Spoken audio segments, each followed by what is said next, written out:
kush është fajtor, na themi se jemi sistem pra demokratik në Kosovë, shumë partijak, në qoftë se dojnë ata gjena përgjegjësin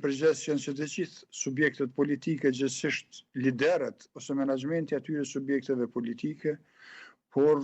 unë mendoj se në këtë ngërç politik, pa marrë parasysh se një subjekt i ka fituar 51%, unë mendoj se përgjegjësia edhe më e madhe duhet të bi atij. Tash nuk dua të hyj në ato analiza se a duhet të lëshoj pe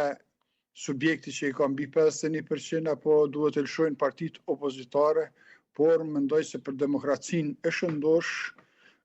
koncentrimi ose centralizimi i pushteteve të një subjekt është i rrezikshëm, ka treguar koha në shumë shtete edhe para neve, edhe para shtetit të Kosovës, por sidos që të jetë ata po vlerësojnë se sovrani i ka votuar mbi 51% dhe nuk duhet ta shkelin vullnetin e sovranit, pra kërkojnë edhe pozitën e presidentit, e kërkojnë edhe me kushtetut me mënyrë automatike i takon edhe pozita kryeparlamentarit, gjithsesi edhe qeverisë. Me thonë, me dhanë shpresë audiencës tuaj se mund të ndodhë diçka e papritur brenda këtyre 6 ditëve ose 7 sa kanë mbetur, nuk shpresoj për faktin sepse tani veç në deklarata publike dhe qëndrime publike të partive opozitare ose negociuese se ka përfunduar çdo gjë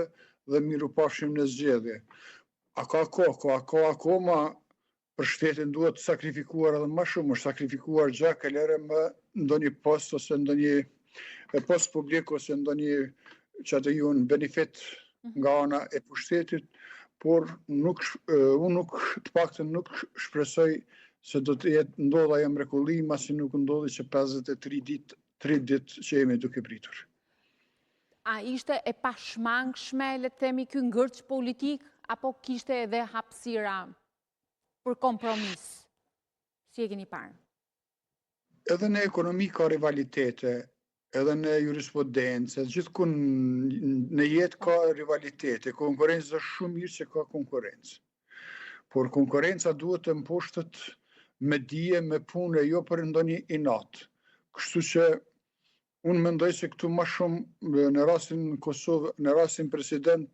më shumë ka pasur mosmarrveshje ose rivalitete mes figurave të ndryshëm se kush më shumë është prezent, se sa ndonjë mosmarrveshje tjetër. Kështu që